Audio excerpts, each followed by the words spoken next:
The Los Angeles Unified School District Board of Education gave direction to staff today, including the superintendent, to allow the negotiated tentative agreement to be forwarded to the United Teachers Los Angeles for ratification by its membership. The vote was 7 yes. Following the ratification of the tentative agreement, the final agreement will come to board for action with all of the necessary supporting documents. So we're happy that we were able to take this action today, and we give our thanks to the professionals at UTLA and what they stand for and how they help our children, and to our negotiating team led by Vivian Eschian. And we're really, really proud. This is a family in LAUSD. Sometimes, as a family does, they fight. But we have come together as one, focused on children, and we intend to move forward with that in mind. We are one. And it worked very hard to get to this place. And I just, again, want to thank the professionalism of Teachers Union and our staff for working together. And at that, if you have questions, our president of UTLA is here, and so is Vivian Eschian, who can answer those detailed questions. But I know Alex would like to speak to you and introduce his team. And you're welcome with the great Board of Education that I work with. I feel very good about all of these. Is this a generous contract? What? Is this a generous contract? It's a fair contract. Generous, I would not categorize it as that. It's a fair. And, you know, in society, and this is a belief of me, in society, our most valuable and cherished commodity is our children. And these professionals help our children reach success and their livelihood. And you can't put a dollar value on that. They are worth every penny they get and more, my opinion. How much will this cost in the upcoming fiscal year? We have the numbers. Why don't we have that? I'll make a statement. We can have Megan Riley answer the details if you'd like. Do you know it? Right off the hand, if I give you a number and it's... Within $10 million. Sure. First year, about $171 million, 174, I'm going to guess. Didn't she say, though, that this is going to cost more than what was allotted, and where's the money going to come from?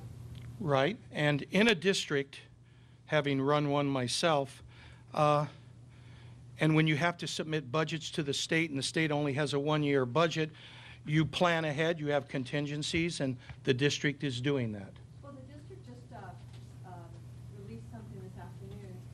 Megan Riley probably, it came from Superintendent Bertini, saying this will result in deficits of $140 million in 15-16, See? $419 million in 16-17, for a total two-year deficit of $550 million. Right. Some of those figures are cumulative, some aren't, but you have to be careful. That's without the May revise, without our budget deliberations, without redirection of any funds, without additional funds coming in and looking at enrollment. I mean, when you do a school budget, it's really, there's no superintendent in the world that I know of ever thinks that we have enough money, nor will we get the money necessary to do what we know is right.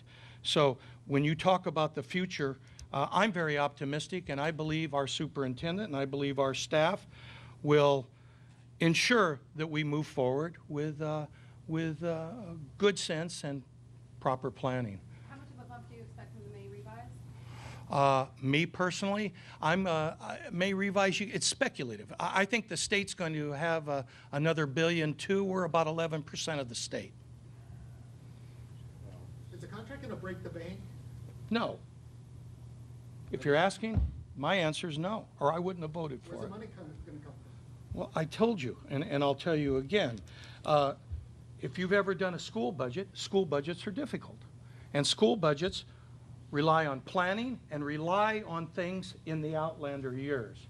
No play on the movie that everyone's watching. But it does move in the outlying years. So every school budget in every district is contingent upon what the state does or doesn't do. And it's also contingent upon the way you use the money in a district. And many times, money is fungible.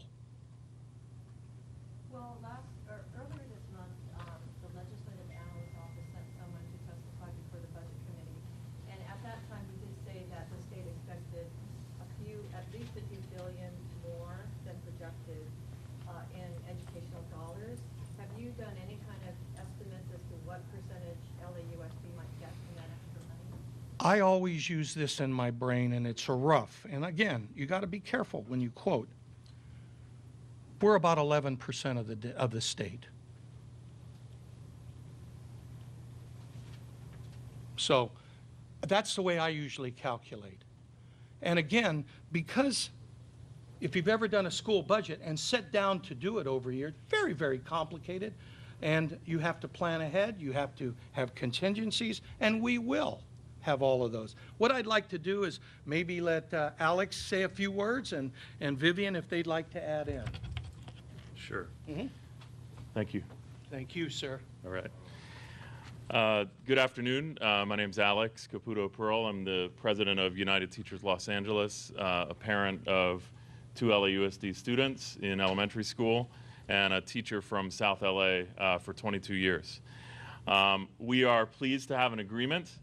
And we thank the superintendent and the superintendent's negotiating team, Ms. Ekchian and Mr. Fisher. And we thank the board for this, for the words today and for the work that they've put in around this agreement. School Board President Vladovic, thank you very much for the work that you've done. Mr. Zimmer, Mr. Kaiser, Mr. McKenna, Ms. Ratliff, and Ms. Garcia and Ms. Galatzin. I'm here today with my team, our treasurer, Arlene Inoue, and UTLA Secretary Dan Barnhart.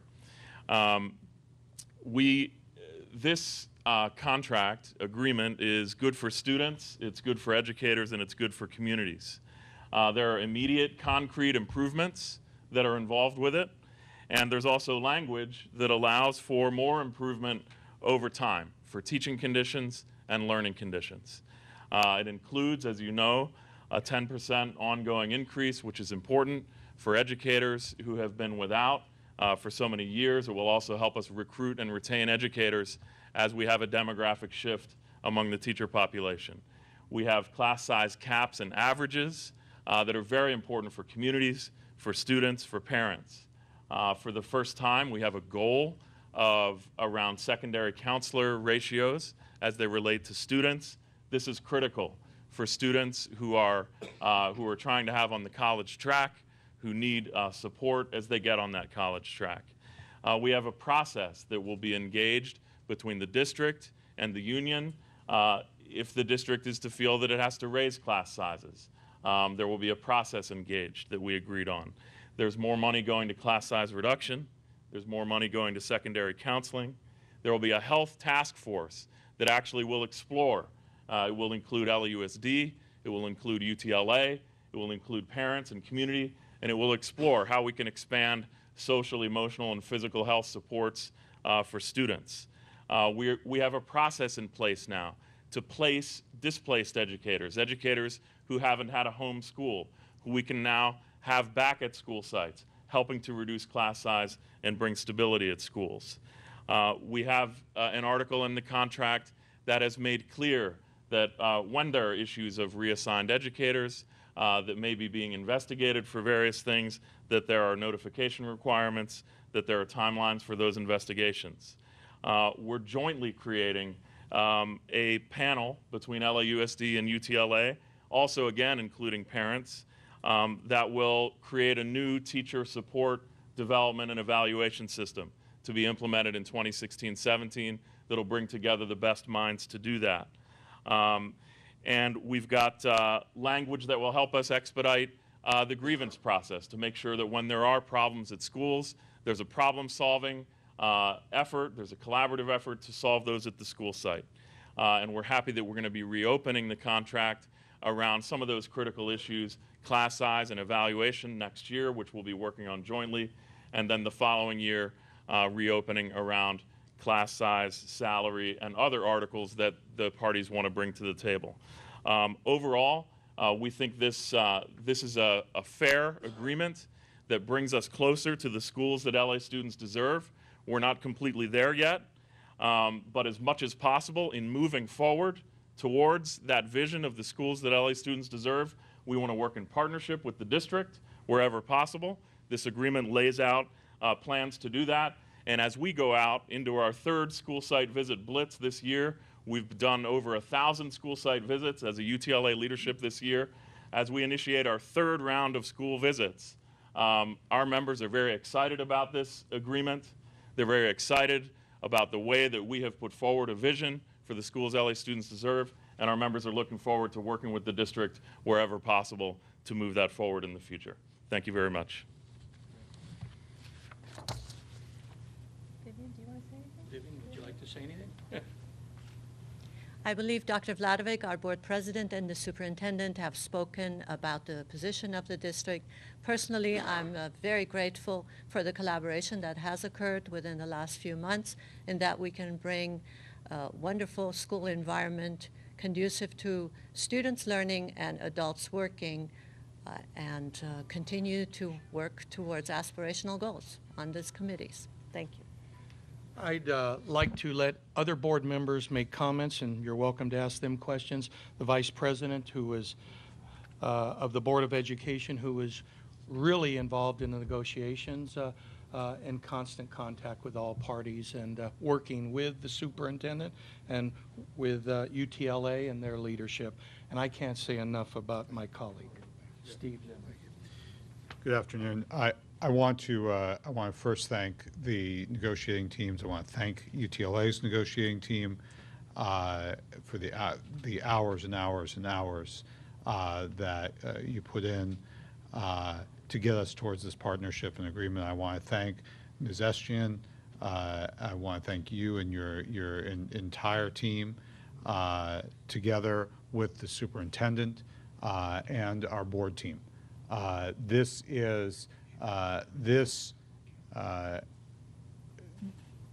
moment articulates two words that are very, very important.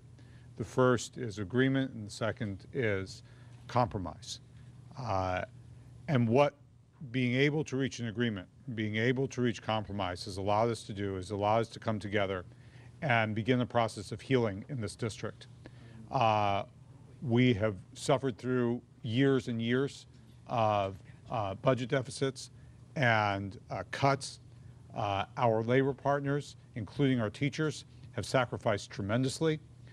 This is the beginning of a moment in which we are able to say to our teachers, both thank you and we believe in you.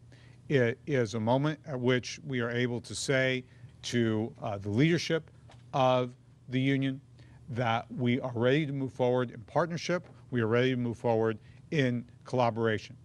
Let me address one other issue that is surrounding us, and that is that there have been very difficult times, and there have been moments at which our teachers have felt somehow that they were not our partners, or that they were not one of the most important elements in us moving forward as a district.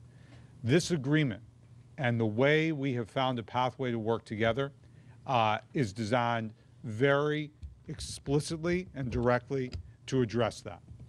Alex listed off the different committees and the different task forces that we have agreed to move us forward. This is intentional. This is direct. This is not just empty words.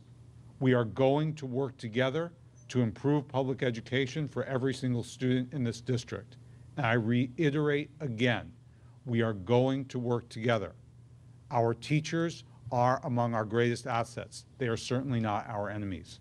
And so what this agreement does is it puts us on a pathway of collaboration. And I want to emphasize, the vote in closed session was 7-0. And the last comment that I will make is that although he is now attending to the urgent business of this district, Superintendent Ramon Cortines has helped to bring us to a moment in which we could come together in this way. I know he has the thanks of every one of the members of the Board of Education, but I also know he has the thanks of every student, every family, and every teacher of this district. Thank you. Thank you, Steve. Now I'd like Mr. Kaiser, Board Member District 5, to say a few words. Thank you, Mr. President.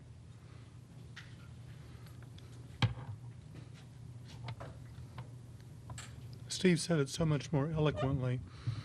But I want to say that our students and our families are the winners here. The teachers matter too, and they need to know it.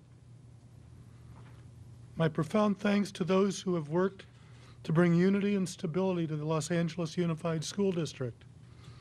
We work best for our students when we work together.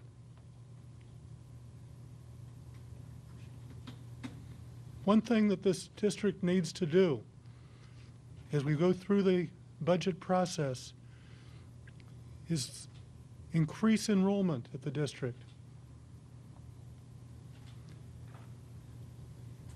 After today, I'm going to be proposing a plan to do that. I'll call you all then. Thank you. Thank you, Mr. Kaiser. Dr. McKenna? Okay. Ms. Radliff, welcome. Great Thank you. district, yes. So I'm excited to be here because I love teachers, obviously. Having been a teacher, I know how hard they work and how deserving they are of a raise. I think I have not run into anybody who said we shouldn't be paying teachers more.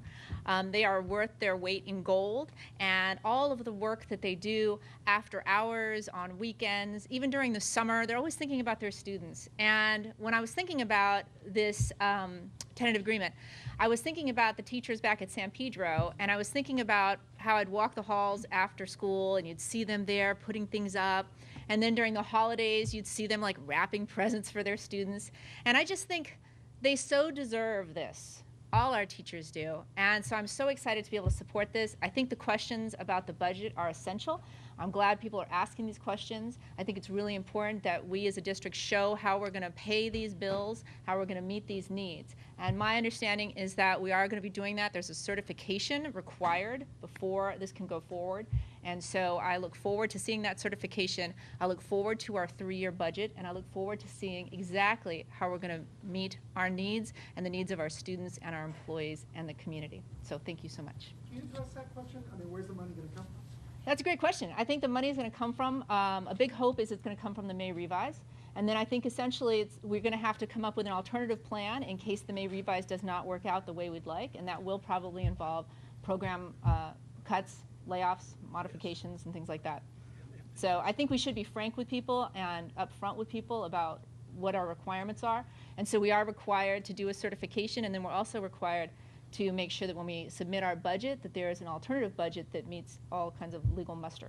What program cuts, what layoffs? That I think we would have to determine as a board. So I certainly can't stand up here and tell you what program cuts there would be or what kind of layoffs there would be, but I think we do need to be frank that that would be a possibility in the future. Not in the immediate future. I believe that for the next 2 years, this year and the following year, we're in pretty good shape in terms of what we believe is going to happen financially.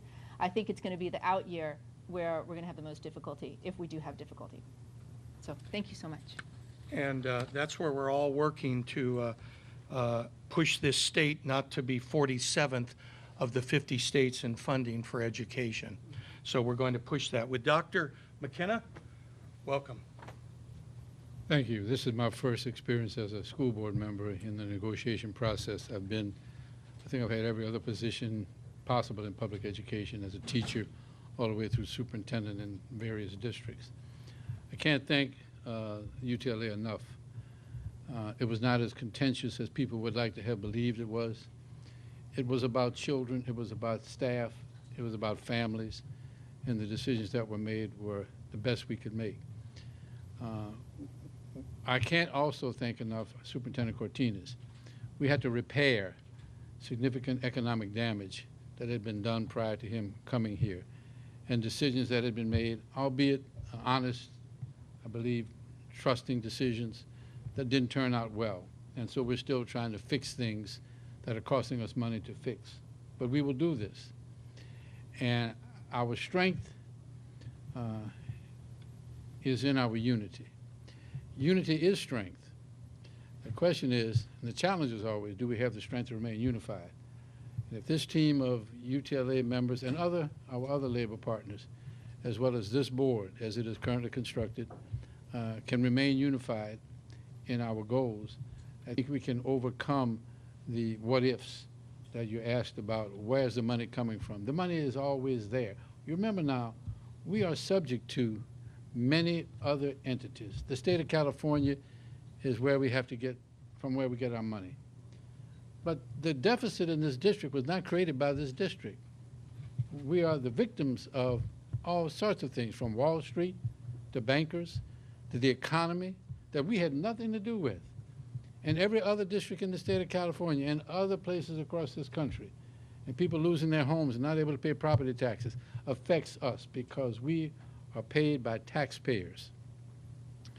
And we need to be able to keep our children in school so that we have zero dropouts, so that we don't give up on our children and have enough resources. Now, that's easy to say, but very hard to do. School board members, and now I'm one of them, are probably the most important elected officials in a city. They're not given the attention. They don't get the money. I'm finding that out. I respect city councilmen. I respect state senators. I respect the governor and all kinds of people. But we deal with children.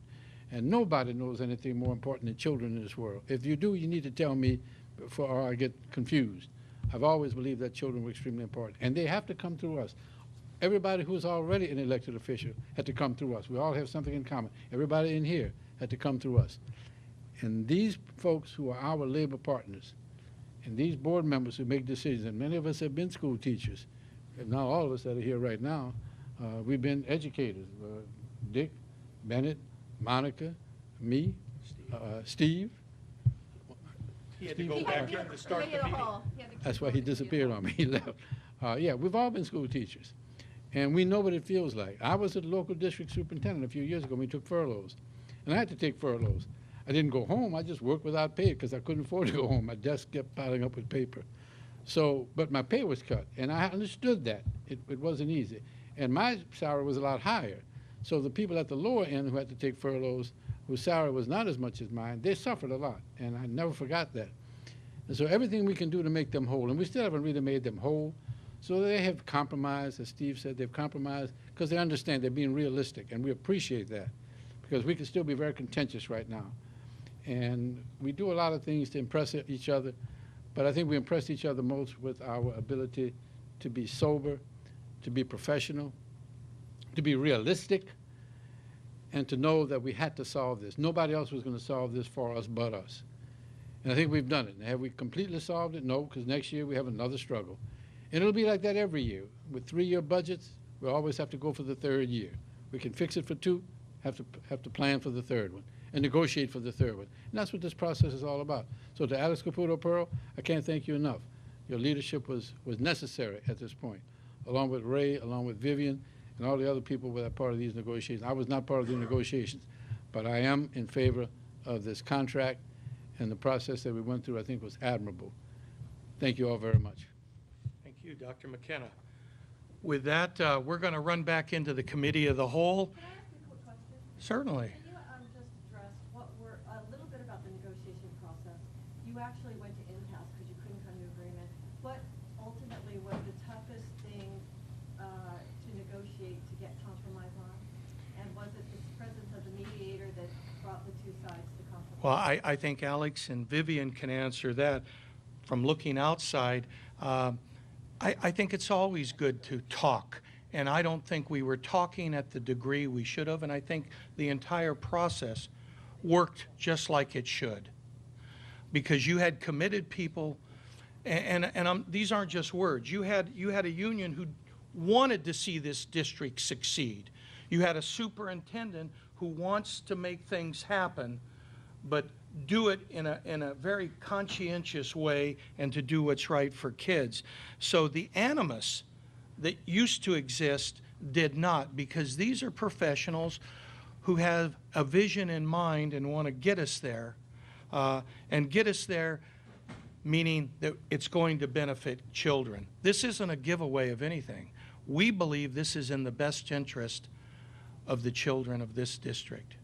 And that's how it came. And it's about people. And I can't express that enough. Dr. McKenna said it. We're a people industry, and nothing's in cement. And I know you want to know is if A happens, does B? It's not like algebra, where A plus B equals C. This is about working with people and making sure our kids get the best education possible. We're an urban district, the second largest, but the largest with one single board in the United States and possibly the world in terms of students and the organization. I don't know if Hawaii has more land because they only have one board, but they don't have enough students. What I'm saying is education still works in LA. It still works. And we're going to make it work even better. We've got partners. There's nothing that's going to hold us back. I'm optimistic about the future. It's going to be tough, as Dr. McKenna said. Nothing's easy in education. Budgeting is not easy. We never get more than a year budget from the state, but yet we're required to project 3 years out. You know, when Google or whoever, no, it's Mattel's going to come out with that 8-ball again. It's all going to be digitized. You know, that's many times what you're looking at 3 years out. It's impossible sometimes to say with a certainty what's going to happen 3 years. I know in our family sometimes we don't know what's happening tomorrow. We've got a plan to make sure kids are taken care of. That's what matters to me, and that this district remains great. Those are my agendas, and that's everyone else here. Thank you.